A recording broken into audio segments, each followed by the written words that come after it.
Hey everyone, and welcome back to our session today. I'm Rachel from Yoga Mara, and today we're going to focus on the very famous downward facing dog.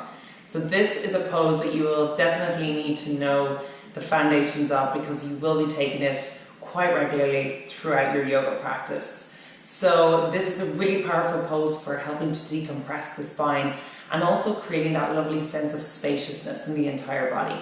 So we're going to start coming down onto our mats.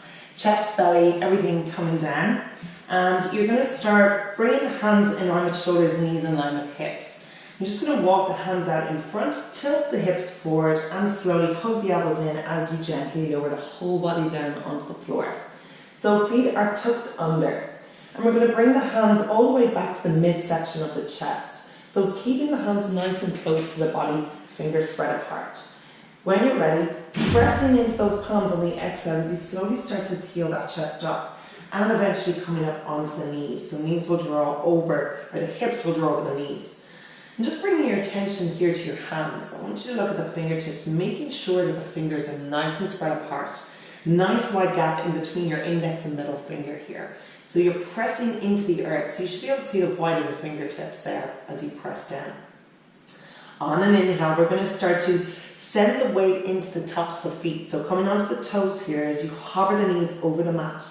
And slowly, when you're ready, starting to lift those hips up as you send the gaze down. Head rests in between the arms and plug the heels down. Finding that upside down V shape in the body, downward facing dog. So what you want here is to pedal the feet out nice and gently, especially if it's your first down dog. And always at the beginning of our class, for our first downward facing dog pose, I would always recommend pedaling the feet out, giving that nice movement to your down dog.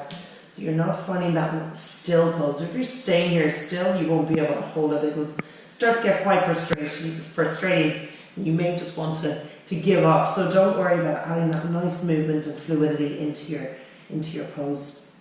And maybe even twisting the hips, so moving the hips from side to side as you open up the chest. Good job.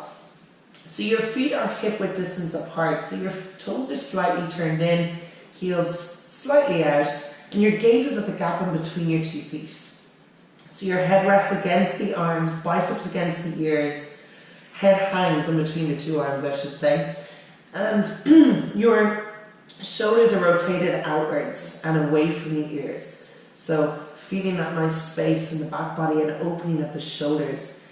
And also, if the legs are quite tight, don't be afraid to add a nice generous bend into those knees as you send the chest, melting the heart into the thigh bone there, feeling that lovely length in the back body, but at the same time sending the hips up high.